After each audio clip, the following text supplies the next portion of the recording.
This is Rudkowski of WeAreChange.org here in Las Vegas, Nevada, here at Freedom Fest, and I have the distinct pleasure to be joined by the one and only Doug Casey, the original international man who I would say spearheaded the way for other people like Jeff Berwick, Max Kaiser, Gerald Celente, and he was telling you that the U.S. economy was full of hooey before it was cool. Doug, now there has been a lot of scuttlebutt always that the U.S. economy is going to crash in some way or form.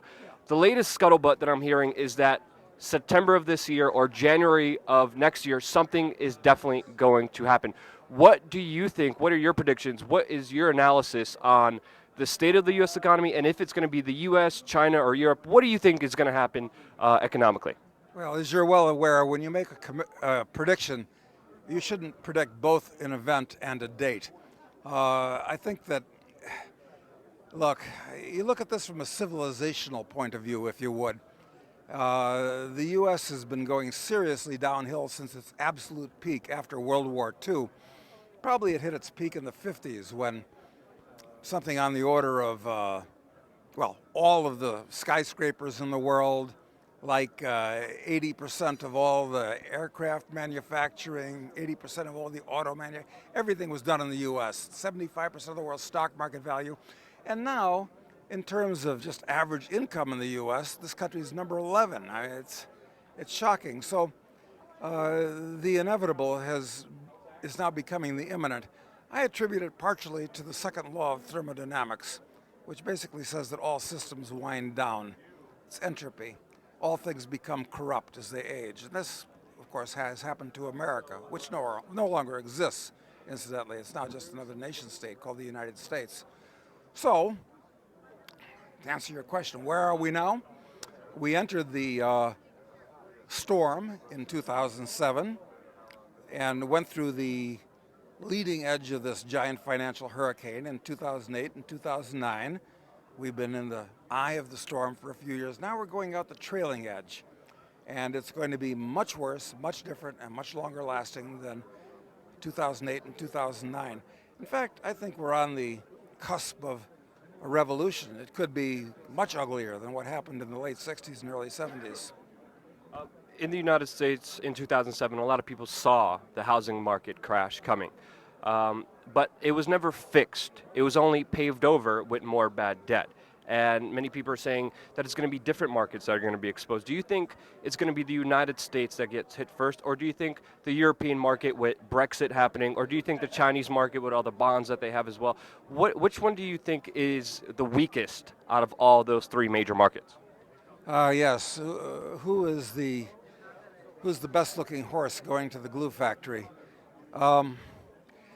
You know, since 2007, all of these governments, the Americans and the Chinese and the Japanese and the Europeans and all the little countries have all been printing trillions and trillions of new currency units. So I can't tell you whether we're going to have a catastrophic credit collapse deflation or whether it's going to turn into runaway inflation. I'm only comfortable making a prediction for chaos. But I can say this, is that right now the bond market is the super bubble, the most dangerous thing. And unfortunately, it's also the biggest market in the world. So the worst is also the biggest. This is a disaster. And real estate floats on a sea of borrowed money. Interest rates go up, the bond market crashes, it's going to kill real estate. And real estate is so liable to taxation by the government. Stock market, it's in a bubble. This is very serious. I mean, a lot of people are going to lose most of what they have. They're going to be very unhappy. So where's it going to happen? China, Japan, the U.S., Europe? All of them are in terrible shape in different ways. Can't say. Where's that black swan the size of a pteranodon going to land? He's got a lot of potential perches. That's definitely a great way of describing it. It's a very kind of confusing system whenever people do talk about the financial system and economics, but I think anyone who looks at it knows that this problem can't be really fixed. They know that something is coming up ahead, and I'm wondering, with the elections here in the United States, do you think it will be Hillary Clinton or Donald Trump who will lead to a faster economic decline? Well, first of all, let me say this, that I don't support Trump. I won't vote for him, but I hope he wins because the choice is Hillary. And Hillary is nothing but a minion of the deep state. And she's much more warlike than Donald Trump is, regardless of the foolish rhetoric he uses. No, Trump, get used to the idea that Trump is going to win because all those people that voted for Hillary on the Democratic side, they don't care about a hostile, demented old man like Hillary, like Bernie. They just want radical change because their standard of living is dropping. And that's what Trump is symptomatic of, too. So I can't say what kind of stupidity either one of them are going to do. I mean, maybe Hillary won't even be nominated. What I'm really afraid of, quite frankly, is that Trump, who seems to have made some idiotic choices as potential vice presidential running mates, the worst of them may be this general that ran the DIA. And I think that Hillary might go for a general as a VP, too. Or if she's not nominated if she's indicted for one of her numerous crimes, the Democrats might go for because Americans love the military, idiots that they are. So it's a bad scenario. I don't care how you slice it. Yeah.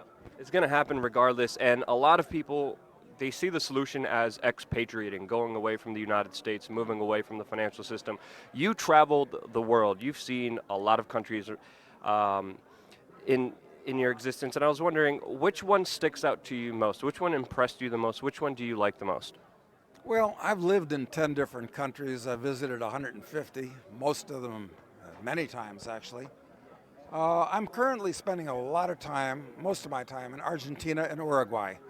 They're off the beaten path. They aren't involved in any of these wars and the things that. So I like it down there. I like Argentina because it's the seventh largest country in the world, but there's only 40 million people. And they're all around Buenos Aires, so it's an empty country. I like that. And the government has just changed. I mean, I put a lot of money in Argentina, and my friends thought I was an idiot for years. It's the country where money goes to die. It's very famous for that. But the government has changed, and they're acting very intelligently. They've fired 100,000 government employees. They've gotten rid of export duties, many, many things. So I think Argentina stands a chance of booming in relative terms anyway in the next few years while the rest of the world sinks into a global depression. So right now, my number one choice. But if I was 30 years younger or 40 years younger and I wanted to make money, I would go to Africa. Africa's where it's at. Any specific region of Africa? Are we talking about Nigeria, South Africa, Northern Africa? Which areas stick out to you the most? Certainly Africa south of the Sahara. West Africa, Central Africa. I was just in Zimbabwe, actually, about 3 weeks ago, pursuing my hobby, which is talking to the government about how they can radically reform their society. And in Zimbabwe, I met absolutely all the ministers, with the exception of Mugabe himself, who unfortunately was in Singapore at that time. But I might go back there because Zimbabwe is, as we speak, rolling into total chaos. So, good time for me to visit them again. I don't know. Which one would I choose? They're all different, just like all the countries in South America are very different from each other. Flip a coin. You got to start someplace. That's what I usually do sometimes when I don't know where to go. I literally flip a coin.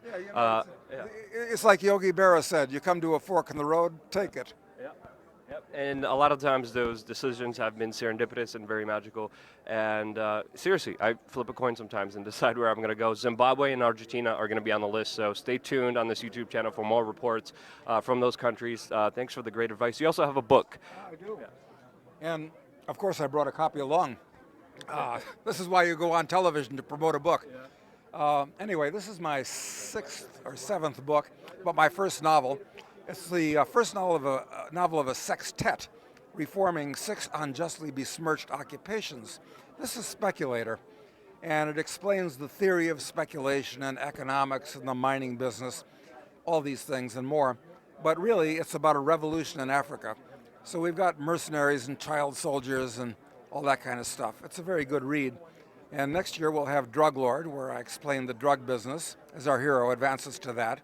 and he becomes an assassin, and then a terrorist, and then a warlord, and finally, he's a very good guy. It turns out that he's the Antichrist. So all these occupations that I've just mentioned have bad PR, which I will debunk for the audience. We're going to have your link in the description below. We already have like a mini crowd listening to this interview. Doug, thank you so much for your time and all the great work you've been doing for a number of years.